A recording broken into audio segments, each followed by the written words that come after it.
आप सभी को जय गुरुजी संगत जी।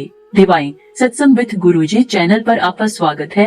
यदि आप चैनल पर नए हैं तो कृपया इसे शेयर करें, सब्सक्राइब करें और बेल आइकॉन को भी दबाना न भूलें, ताकि रोजाना गुरुजी की सत्संग और आशीर्वाद आपके पास पहुंचते रहें। संगत जी, आज का यह सत्संग आपके मन को झकझोर कर रख देगा। मैं बस इतना कहूँगा कि जब कभी आपके सिर पर कर्ज का बोझ हो और कर्जदाता आपको फोन करके कहे कि वो आपके घर आ रहे हैं, तो उस समय की स्थिति बेहद कठिन होती है। ऐसे समय में आंखों से आंसू आ जाए और कोई रास्ता न दिखे तो क्या करना चाहिए? संगत जी, इस सत्संग को ध्यान से सुनिएगा, ये आपके दिल को छू लेगा और कठिनाइयों से बाहर निकलने का रास्ता दिखाएगा। तो संगत जी, आइए हम आज का सत्संग गुरु जी के मंत्र जाप से प्रारंभ करते हैं।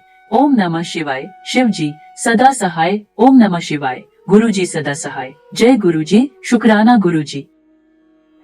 लख लख शुक्राना गुरुजी, लख लख शुक्राना सारी संगतों को जय गुरुजी, जय गुरुजी सारी संगतों को जय गुरुजी। गुरुजी, मैं आज सारी संगतों को, सारी संगत जी जितने भी हैं सबको मैं आज अपना एक संगत बताना चाहती हूँ। आज मैं एक संगत करना चाहती हूँ जो मैं इसमें सिर्फ और सिर्फ मैं सच्चाई बताना चाहती हूँ जो मेरे साथ घटनाएं घटी हैं। मैं आप लोगों को एक बात बताना चाहती हूँ कि गुरुजी कैसे मेरे पास आए, कैसे मुझे आगे ब्लेसिंग से गुरुजी सपनों में भी किसी ना किसी जरिए से, किसी ना किसी, या तो आपके फैमिली मेंबर के जरिए आ जाएंगे, या आप जिसको सबसे ज्यादा इसके बारे में सोचेंगे के जरिए आ जाएंगे। गुरुजी मेरी इशारा देते हैं। अगर आप ये सोचेंगे कि गुरुजी क्यों मेरे सपनों में नहीं आ रहे हैं, कुछ संगतें ऐसे सोचती कि मेरी भी थिंकिंग थी ऐसी, मैं भी ऐसे सोचती थी। मैं ये बोलती थी कि गुरुजी मेरे सपनों में क्यों नहीं आते हैं। मैं गुरुजी की तरफ तीसरा या थर्ड या फोर्थ मंथ अब हो रहा है मुझे गुरुजी के पास, गुरुजी के शरण में आए हुए। बट मैंने 3-4 मंथ में मुझे पता है कि मैंने क्या क्या चीजें फेस करी हैं, और गुरुजी मेरे बिल्कुल सामने डट के खड़े हुए। मेरे पिता का, जहाँ पे मैं अपने पापा को सोचती थी कि मेरे पापा मेरे साथ खड़े, उन पिता का फर्ज मेरे गुरु जी ने अदा करा। आज भी मैं ये कहूंगी कि मेरे गुरु जी का मैं ना भी शुक्राना करूं वो कम है। लख लख शुक्राना गुरु जी, लख लख शुक्राना गुरु जी। आज आप नहीं होते, आपने मुझे अपनी शरण में नहीं लिया होता गुरु जी, अगर मैं आपके पास नहीं आई होती गुरु जी, तो गुरु जी आज मैं शायद, मुझे नहीं पता था कि मैं कहाँ होती। क्योंकि गुरु जी, संगत जी, मैं एक चीज बताना चाहती हूँ कि मैं शिव जी को पहले बचपन से बहुत मानती थी, लेकिन शिव जी की दिक्कत मेरे साथ ये हुई थी कि मैं शिव जी को अपने आप में, मैंने शिव जी को बिल्कुल अपने से दूर कर दिया। सिर्फ एक रीजन की वजह से। मैं, माफ करिएगा गुरुजी, माफ करिएगा, मैं जो भी मैं सच्चाई बताना चाहती हूँ, जो मेरे थिंकिंग थी। ड्रिंक्स करने वाले लोग मुझे बिल्कुल पसंद नहीं है। मैं बिल्कुल ड्रिंक, जिनको ऐप वगैरह होती है, जो ऐप करते हैं, ड्रिंक्स हो गए, अदर चीजें। गुरुजी, संगत जी, मैं आप सभी को ये बताना चाहती हूँ कि मैं इसलिए नहीं पसंद करती थी उस टाइम पे शिवजी जी को, क्योंकि मैं जो लोग ड्रिंक्स वगैरह करते हैं, ऐप वगैरह अदर चीजों का ऐप करते हैं, मैं उन लोगों को बिल्कुल पसंद नहीं करती थी। मेरी मेंटालिटी, मेरी थिंकिंग ये थी कि जो भी जाते हैं, वो जो भी लड़कियां शिवजी जी का व्रत करती हैं उनको वैसे ही हस्बैंड मिलते हैं, उनको ड्रिंक्स करने वाले हस्बैंड मिल जाते हैं। ये एक्चुअली मेरी ये थिंकिंग थी संगत जी। तो संगत जी, इसलिए मैं अपने शिव जी से बिल्कुल दूर होती चली गई। बट ट्रेजेडी मेरे साथ एक के बाद एक ट्रेजेडी मेरे साथ इतनी ज्यादा हुई कि इन 7-8 महीनों में मुझे नहीं पता कि मेरे साथ ये ट्रेजेडी के जरिए शिव जी ने कैसे मुझे अपने पास बुला लिया। और इस 2-3 महीने में गुरुजी थे तो मेरे आसपास ही, लेकिन मैं उनको, वो मुझे फील भी करा रहे थे, बट फिर भी मैं देख के नजरअंदाज कर रही थी। उस चीज को मैं महसूस नहीं कर पा रही थी, क्योंकि मैं चीजें मेरे साथ इतनी ज्यादा कॉम्प्लिकेटेड हो गई, मेरी सिचुएशन, मेरी लाइफ जीना मेरे लिए इतना कॉम्प्लिकेटेड हो गया कि मुझे ये नहीं पता था, होशो हवास तक नहीं था। रात रात को सोती थी तो झटके आते थे कि अब कोई कर्जदार का फोन आने वाला है, अब किसी को पेमेंट देनी है। सुबह उठते ही सात तीन तीन चार चार बजे, दो दो तीन तीन बजे तक मैं झटके लेती थी। मेरे साथ इतनी ज्यादा कंडीशन मेरी क्रिटिकल हो गई थी। बट संगत जी, मैं आपको एक एक छोटा सा अपना एक सत्संग बताना चाहती हूँ, जिसमें मेरे साथ एक इंसिडेंट ये हुआ था। अभी लास्ट लास्ट इसी मंथ का इंसिडेंट है कि मैंने आप लोगों को बताया था शायद कि मेरे पास एक मेरी क्लाइंट का फोन आया था, जिनके साथ मेरा पेमेंट का लेन देन चलता था। और दिक्कत ये हुई थी कि मैं उनको पेमेंट नहीं कर पा रही थी। तो पेमेंट उनको पता था कि मैं पेमेंट कर सकती हूँ, मेरे अंदर कैपेबिलिटी है, बट प्रॉब्लम ये थी कि मेरे सारे सोर्सेज खत्म हो चुके थे कि मैं कहाँ से अपनी पेमेंट करूँ, कहाँ से पेमेंट लूँ। जहाँ से मुझे पेमेंट आनी चाहिए थी वो लोगों ने भी मुझे फोन नहीं उठा रहे थे, फोन रिसीव नहीं कर रहे थे। उन्होंने साफ मना कर दिया था कि हमारे पास कोई पेमेंट नहीं है। अब बताइए संगत जी, उस टाइम पे मेरा ट्यूशन भी बंद पड़ा हुआ था, बच्चे बहुत कम, मई जून का टाइम चल रहा था, बच्चे हॉलीडेज पे जाते हैं। मेरे पास मेरा घर चलाने के लिए भी मेरे पास बिल्कुल भी कुछ भी सोर्स नहीं था। ये मानिए संगत जी, मेरे पास खाने के भी लाने पड़े हुए थे। अब उसी बीच में मेरी फैमिली ने मुझे छोड़ रखा है। मेरी फैमिली के साथ मेरा बिल्कुल भी कनेक्टिविटी नहीं है। मेरी फैमिली में 1 साल हो चुके हैं मुझे मेरी फैमिली से अलग हुए। हाँ, मैं रहती अपने घर में ही हूँ, लेकिन मेरी फैमिली ने मुझे एक फ्लोर दे रखा, उस फ्लोर का मैं अपना रेंट देती हूँ। ये बात मैं अभी भी संगत जी बताना चाहूंगी कि अपनी फैमिली के साथ तो मैं रहती हूँ, लेकिन उनके साथ साथ मैं अभी कुछ 2-3 महीने से मैंने उनको मना कर दिया कि मैं अभी अभी मेरे अंदर बिल्कुल भी कैपेबिलिटी नहीं है, मैं अभी रेंट भी नहीं दे सकती हूँ। बट उन्होंने मुझे बस मुझे फ्लोर दे रखा है, मेरे लिए वही बहुत बड़ी बात होगी अभी इस टाइम पे, क्योंकि उन्होंने इतना एहसान कर दिया, मेरे लिए काफी है। कोई बात नहीं संगत जी, देखिए दुख मुसीबत सबके साथ आता जाता रहता है। लेकिन संगत जी, मैं आपको अपना सत्संग में ये बताना चाहती हूँ कि मेरे साथ जो क्लाइंट्स है जिनका फोन आना था, उनका एकदम से फोन आया मेरे पास, और फोन आते ही उन्होंने कहा कि मैम, अगर आप पेमेंट भी नहीं कर सकती हैं तो एक काम करते हैं, हम आपके घर आ रहे हैं कुछ लोगों को लेकर, और आपके घर का कुछ सामान वान लेके जाएंगे। अब मेरे पास संगत जी, मेरे पास तो कोई भी एक मात्र सहारा नहीं था। और रात 7:30 बज रहे होंगे उस टाइम पे। मैं ट्यूशन पढ़ा रही थी, मेरे कुछ बच्चे बाहर वाले रूम में बैठे हुए थे, और अंदर मैं बात कर रही थी। मैं एकदम से होपलेस हो गई और मेरा बीपी लो हो गया था एकदम से। मैं टेंशन में आ गई थी, और मैंने फिर अपने बच्चों को, ट्यूशन के बच्चों को बोला कि बच्चों, आप लोग घर चले जाइए, अभी कोई आ रहे हैं, मैं उनसे बात करूंगी। तो अब संगत जी, आप यकीन नहीं मानेंगे, मेरे बच्चों ने भी मुझे छोड़ा नहीं बिल्कुल। वो तो देखिए, वो तो पढ़ने आते हैं ट्यूशन, बच्चे तो पढ़ के चले जाने चाहिए, लेकिन बच्चों का मेरे से दिल का ऐसा कनेक्ट, दिल से ऐसी कनेक्टिविटी है मेरे बच्चों की मेरे से कि अगर मुसीबत में है, बच्चों ने मेरे फेस पे एक टेंशन देख ली और बच्चे कह रहे हैं, दीदी हम नहीं जाएंगे, आप अंदर बैठ के मीटिंग करिए, हम आपकी मीटिंग खत्म होने के बाद आप हमें थोड़ा पढ़ा दो, हम सब जाएंगे। तो चलिए ठीक है। उसी बीच में संगत जी वो क्लाइंट आ गए घर पे। और हाँ, ये तो है संगत जी कि वो किसी के साथ नहीं आए थे, अकेले आए थे।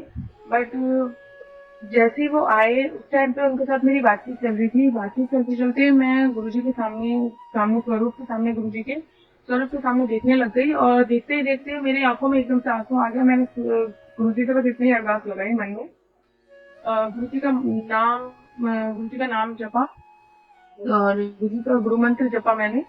ओम नमः शिवाय, गुरुजी सदा सहाय। ओम नमः शिवाय, गुरुजी सदा सहाय। ये मैंने 3 बार जप करे। शिवाय, गुरुजी सदा सहाय, ये मैंने 3 बार जप करे इनके नाम। और जय गुरुजी, जय गुरुजी, लख लख शुक्राना गुरुजी। मैंने उनसे यही कहा गुरुजी से, और गुरुजी से मैंने अरदास लगाई। तो गुरुजी, आपने पूरा दिन निकाल दिया है, रात को अब मेरे साथ फिर ये ट्रेजेडी हो रही है, मेरे साथ ये ट्रेजेडी हो रही है। तो गुरुजी, एकदम से मैंने फिर गुरुजी गुरुजी से अरदास लगाई। तो गुरुजी ने, सच्ची मिनटों का खेल था कि मिनटों में मेरे गुरुजी ने मुझे अकाउंट में, जिसके जरिए पैसे आने नहीं चाहिए थे, जो पैसे भेज ही नहीं सकता था, उस इंसान ने मुझे एकदम से मेरे अकाउंट में पैसे भेज दिए। गुरुजी ने, मुझे नहीं पता, गुरुजी साक्षात, गुरुजी ने मेरे चेहरे को सुकून तक नहीं देखी। गुरुजी साक्षात, गुरुजी ने परेशानियां परेशानियां देखी, और एकदम से उन्होंने इस चीज को देखते हुए कहा कि जब तेरा मन सच्चा है, तेरी नीयत सच्ची है, तू देने वाली है, तो तू क्यों घबराई, तू क्यों घबरा रही है? मैं तेरी हर मुसीबत के सामने खड़ा हूँ, तो तू क्यों परेशान हो रही है? तेरे माथे पे शिकन तक नहीं आनी चाहिए। गुरु जी का शायद ये शब्द की वाणी होगी जो गुरु जी ने मुझे एक एहसास की तरह मुझे फील कराई, और तुरंत गुरु जी ने मेरे क्लाइंट के जरिए मुझे पेमेंट भिजवाई मेरे अकाउंट में, और मिनटों में मेरी इस प्रॉब्लम को मिनटों में उन्होंने दूर कर दिया। और वो क्लाइंट सामने बैठा हुआ था, उस क्लाइंट को मैंने खुद बताया कि देखिए अभी मेरे अकाउंट में पैसे नहीं गए, और अब आप खुद देखिए मैंने उस क्लाइंट को भी फोन नहीं करा जिससे आनी चाहिए थी, मैंने उसको भी फोन नहीं करा। बस मैं हताश होके बैठी हुई थी और गुरु जी से अरदास लगा रही थी। मन उदास था मेरा उस टाइम पे, और गुरु जी से बस ये बोल रहा है, गुरु जी बस इलाज अब आपके हाथ में है, आप ही सुधार सकते हो, आप ही संभाल सकते हो मुझे, कोई नहीं है गुरु जी, सब कुछ हार चुकी हूँ, क्या करूँ गुरु जी? बस मिनटों का खेल था। गुरु जी ने मेरे तुरंत मेरे अकाउंट में पैसे डाले उस क्लाइंट के जरिए, जिसकी उम्मीद भी नहीं थी, जो इतने महीनों से मुझे परेशान कर रहा था, के जरिए मुझे पैसे भिजवाए गुरु जी ने, और मैंने मेरे ऊपर से ये मुसीबत एकदम से टाल दी। और आज की डेट में संगत जी, मैं अपने गुरु जी का जितना शुक्राना करूं, लख लख शुक्राना गुरु जी, और मैंने मेरे ऊपर से ये मुसीबत एकदम से टाल दी। और आज की डेट में संगत जी, मैं अपने गुरु जी का जितना शुक्राना करूं, लख लख शुक्राना गुरु जी, लख लख शुक्राना। मैं जितना भी शुक्राना करूं मेरे लिए मुझे तो लगता है कि कम ही है, क्योंकि गुरु जी ने इतनी ब्लेसिंग्स बरसाई है, इतनी ब्लेसिंग्स बरसा रहे हैं मुझे, मैं आपको बता नहीं सकती संगत जी।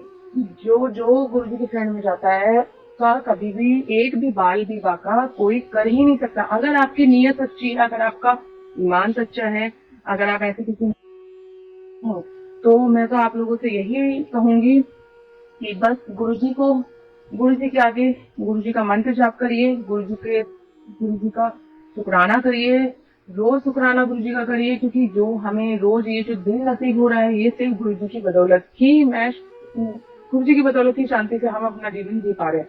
अदरवाइज गुरु जी नहीं होते तो आज जो इतने लोग अच्छाई के रास्ते पे जा रहे हैं, क्योंकि आप लोग सभी जानते हैं कि ये एक कलयुग चल रहा है, ये कलयुग है जो अभी चल रहा है। कलयुग का मतलब कि कोई रिश्तेदारी, घर वाले, घर परिवार, भाई बहन, माँ बाप, कुछ भी आज के टाइम पे कोई किसी का रिश्ता नहीं समझ पा रहा है। ये चीज मेरे साथ तो हुई है संगत जी। मैं तो मेरे इतने सत्संग हैं, मैं आपको नहीं, मेरे पास परेशानियां इतनी है, मैं अपनी सारी परेशानियां बताऊंगी जो जो गुरुजी ने मेरे सॉल्व करी है। मैं आने वाले सत्संग, जितने भी सत्संग मैं आपको भेजूंगी, वो उन सब सत्संग में एक एक करके मैं आपको अपनी सारी परेशानियां बताऊंगी। आज के लिए मैं अपनी एक छोटी सी संगत सत्संग जो मैंने अभी आपको बताया कि मेरे रात ही रात में मेरे गुरुजी ने मिनटों में मेरा ये चमत्कार कर दिया, और वो जो क्लाइंट आए थे, उन क्लाइंट को मैंने खुशी खुशी उनको पेमेंट करी, और वो शांति से आराम से चले गए बिना कुछ बोले। और जैसे ही उनको पेमेंट हुए, उनका भी हाव भाव एकदम से बदल गए। जो मुझे धमकियां दे रहे थे, गुरुजी ने उनकी वाणी में ऐसी मिठास भर दी कि वो मुझे उनकी कड़वी बातें मुझे एकदम से मीठी वाणी उनके मुंह से निकलने लग गई कि मैम आपके साथ हम आगे भी काम करना चाहते हैं, बट ये तो गुरु जी ही जानते हैं कि गुरु जी का खेल है ये सिर्फ गुरु जी जानते हैं कि अगर कर्म तुम्हारा सच्चा है, अगर तुम सही रास्ते पे चल रहे हो, अगर तुम कोई गलत काम नहीं करा है, तो गुरु जी तुम्हारे साथ सभी, अगर तुम सही रास्ते पे चल रहे हो, अगर करा है, तो गुरु जी तुम्हारे साथ कभी गलत होने नहीं देंगे, कभी भी गुरु जी तुम्हारे साथ गलत नहीं होने देंगे। और अगर तुमने गलत करा है, तुमने अगर कर्म तुम्हारे खराब है, तो 100% अगर तुमने गलत करा है, 100% कर्म तुम्हारे दुख तुम्हें भोगना, तो उसको तुम्हें 10% से वो कर देंगे। बस मैं इतना कहूंगी कि अपना कर्म आप अच्छे करिए। जानते हैं, जाने जाने में हमसे भी बहुत गलती होती है, मैंने भी बहुत गलतियां करी होंगी, जिसका मैं आपको भी पाती हूँ कि हाँ शायद मैंने जाने जाने मेरा घर परिवार मुझे छूट गया, कोई छूट चुकी है मेरे से, बट फिर भी मैं ये कहूंगी, मुझे एक नया परिवार मिला, मेरे माता पिता के रूप में, मेरे पिता के रूप में मेरे गुरुजी मुझे मिले, माँ के रूप में मुझे माँ काली मिली। मैं भी खुश हूँ। घर परिवार आज भी मेरे साथ है, लेकिन वो होके भी नहीं है मेरे पास। लेकिन फिर भी जो परेशानियां मैं अपने साथ झेल रही हूँ, उन परेशानियों को मैं आने वाले टाइम में शायद गुरु जी मुझे और बहुत अच्छा सोचा होगा गुरु जी ने, तभी मुझे इन परेशानियों को फेस करने के लिए, इतनी सी उम्र में मुझे परेशानियों को फेस करने के लिए गुरु जी ने ये चीजें मेरे साथ अभी हो रही है। मैं समझ यही कहूंगी कि मैं उस दिन जब मेरे जो अंकल जी थे, जो आए थे हमारे घर पे, जो अंकल जी आए थे, उनको जब पेमेंट वगैरह मैंने दे दी थी, तो जब मैं घर जब वो चले गए थे यहाँ से, तो मेरे बच्चे भी एकदम से हैरान हो गए। बच्चे भी कह रहे, दीदी जब आपने कोई गलत नहीं करा है, आपकी नीयत साफ है, तो आप परेशान मत हुआ करिए। बच्चों ने भी मुझे दिलासा दिया और मैंने इसी तरीके से आराम से अपना ट्यूशन भी पढ़ाया और गुरुजी से अरदास लगाई, गुरुजी का शुक्राना करा। और मैं आप सभी से यही कहूंगी कि आप भी गुरुजी से शुक्राना करिए कि गुरुजी रोज जो हमें एक एक दिन हमें नसीब कर रहे हैं, ये शायद हमारे लिए बहुत बड़ी ब्लेसिंग्स हैं कि हम इसको एक एक दिन हमारा शांति से जा रहा है। हाँ, हमारे साथ कोई प्रॉब्लम होती है, कोई परेशानी आती है, इसका मतलब हम गुरु जी को या हम भगवान पे दोष नहीं लगा सकते, क्योंकि ये हमारे कर्म है। अगर हमने कोई गलत कर्म करा है तो उसका थोड़ा बहुत फल तो हमें हमें मिलेगा, हमें वो कर्म को भोगने का मौका तो हमें मिलेगा, क्योंकि खुशियां हमेशा हमारे साथ नहीं रहती, गम भी हमारे साथ रहता है। तो हमें गम और खुशी दोनों को एक साथ हमें लेके चलना पड़ेगा। यही यही जीवन है। इसी को कहते हैं कि इंसान हमें क्यों इंसान के रूप में बनाया है। सिर्फ इसीलिए हमें इंसान के रूप में बनाया है, क्योंकि अगर इंसान ही सारे कर्म अच्छे करेगा तो फिर भगवान का भी नीयत साफ है। तो आप परेशान मत हुआ करिए। बच्चों ने भी मुझे दिलासा दिया और मैंने इसी तरीके से आराम से अपना ट्यूशन भी पढ़ाया और गुरुजी से अरदास लगाई, गुरुजी का शुक्राना करा।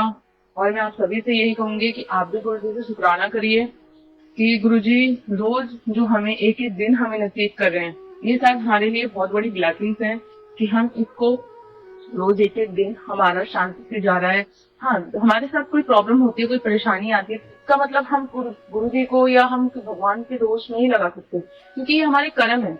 अगर हमने कोई गलत कर्म करा है तो उसका थोड़ा बहुत फल तो हमें हमें मिलेगा, हमें वो कर्म को भोगने का मौका तो हमें मिलेगा, क्योंकि खुशियां हमेशा हमारे साथ नहीं रहती, गम भी हमारे साथ रहता है। तो हमें गम और खुशी दोनों को एक साथ हमें लेके चलना पड़ेगा। यही जीवन है। इसी को कहते हैं कि इंसान हमें क्यों इंसान के रूप में बनाया है। सिर्फ इसीलिए हमें इंसान के रूप में बनाया है, क्योंकि अगर इंसान ही सारे कर्म अच्छे करेगा तो फिर भगवान का अस्तित्व कहाँ पे मिलेगा। भगवान किस लिए बनाए हैं? गुरु जी हमारे पास, जो गुरु जी हमारे पास चमत्कार बन के हमारे पास धरती पे आए थे, हमें उन्होंने अच्छाई का रास्ता दिखाया, सिर्फ इसीलिए दिखाया कि वो कलयुग में हमारे पास आए थे। और ये कलयुग चल रहा है, कलयुग में हम बहुत अंधकार में चले गए थे, गुरु जी ने हमें सही रास्ता दिखाया, अच्छाई का रास्ता दिखाया। इंसान बहुत ज्यादा दलदल में घुसता चला जा रहा था, बहुत ही ज्यादा इंसान परेशानियां इंसान के ऊपर आ रही थी। अच्छाई तो बस इंसान कहता था कि मैंने अच्छा कर्म करा, अच्छाई करी है, लेकिन ये तो गुरुजी जानते हैं ना कि अच्छाई क्या करे। करने वाले भी गुरुजी है, करवाने वाले भी गुरुजी है। गुरुजी ही सबको संभाल रहे हैं और गुरुजी ही आगे संभालते रहेंगे। आप सभी से यही मेरी अरदास, यही मेरी विनती है कि आप सभी गुरुजी का शुक्राना करिए और गुरुजी सबके ऊपर ब्लेसिंग्स बरसाएं। जय गुरुजी, सारी संगतों को जय गुरुजी। लख लख शुक्राना गुरुजी, लख लख शुक्राना।